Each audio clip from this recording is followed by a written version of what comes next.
hard money lenders, asset-based lenders, they only lend to businesses. So this is so important for y'all, right? As you go out and you start wanting to use hard money, you need to have your LLC with the S Corp already set up because they lend to entities, not people.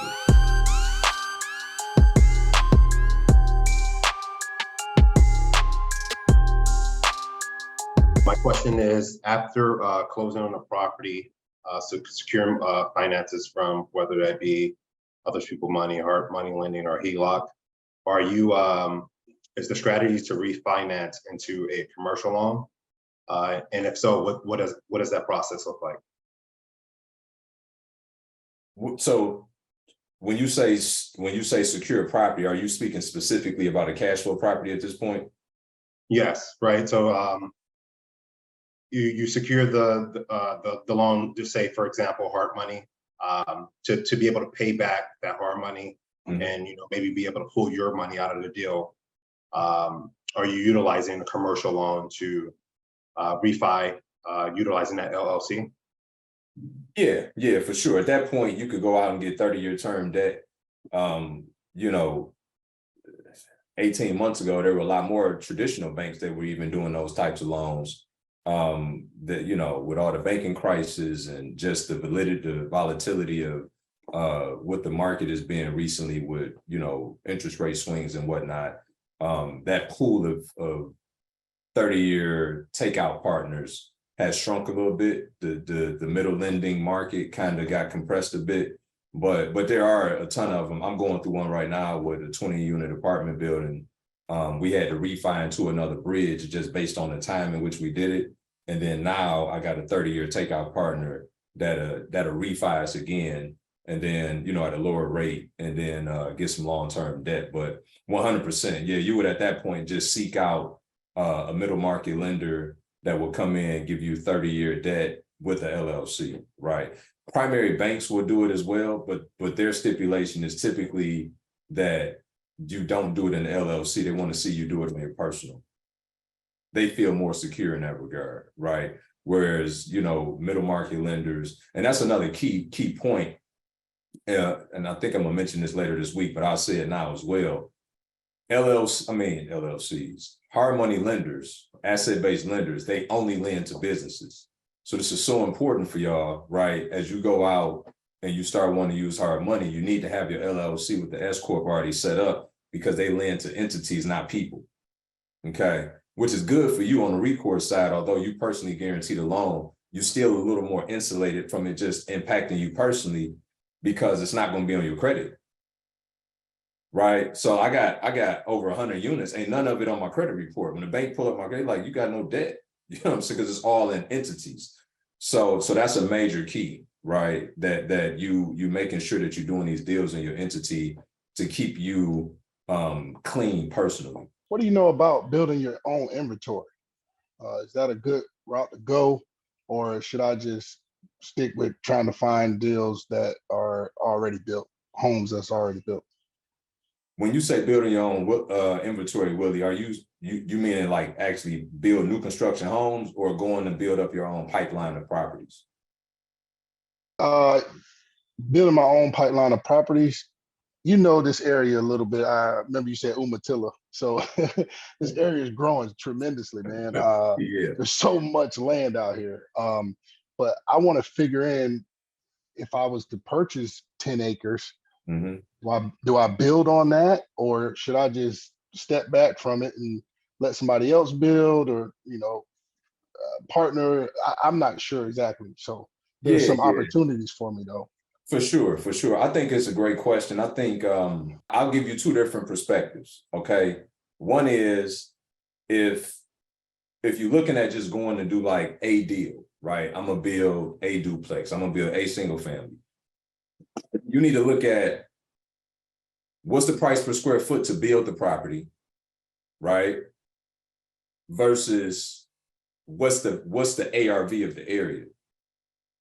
So if the price per square foot is $100 a square foot, and you're gonna go out and build a 2,000 square foot property, and it's gonna cost you $200,000 to build this property, but in this said neighborhood, it's only gonna be worth $225,000.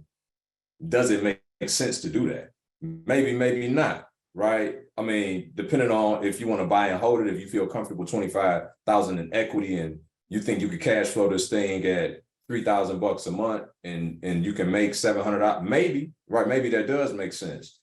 But if you can go and find something, you know, which I'm gonna talk about today, find the worst house on the best block, and you can acquire that thing well below market value and put X amount of dollars into it and have 60,000 in equity, right? So it's always, for me, when I'm looking at a new build scenario, the time that it's going to take to build and what's the price per square foot to build versus what's the actual the ARV in the area, right? How much margin does that really give me after the capital outlay?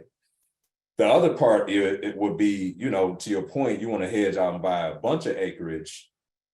Now you're talking about, you know, potentially building a small community of some sort, right? And in that case, you know, you're looking at time, quality, and cost. Like how much time is it going to take me to go through the development to actually get to a point of return? Because at that point, your cap stack look different, right? Your capital stack look different, meaning, you know, yeah, you may have your base lender, but then how do you go and bring in capital partners and get them to understand that, you know, it may be a 3-year, run rate before you see a return. I mean, that's investors out there that's willing to do that, but then also they're willing to do that because the upside is so much.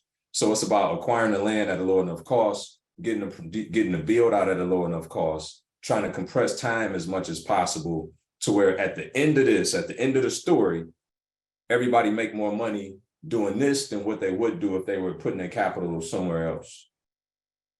Because the one thing that and I'm gonna talk more about this when we talk about raising capital tomorrow, but the one thing that we gotta always be sensitive to is that most investors with long paper, they got their money in an environment that's yielding them something. So you're just showing them how to put their money in an environment with you that's going to yield them more money and give them more write-off, right?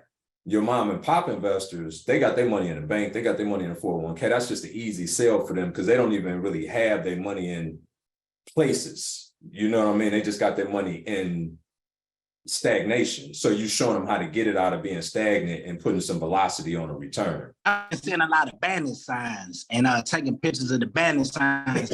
What is a strategy that I can use on the back end to like get in contact with the people that's, you know, the We Buy Houses people and different probably private investors or what? Now, what's the strategy that I can implement by getting in contact with them? So just to make sure I'm clear, Q. So you're talking about like how you're driving down the street on the side of the road and they got the We Buy Houses sign right there? Yeah, Okay. a lot of different I'm saying different numbers. So I'm sure they, you know, like when you drive for dollars and then they also say, you know, post whether I was doing it or whatnot. But yeah, that's exactly what I'm talking about. Okay, cool. So typically, now the good ones, they should have a number on there for you to call. They do.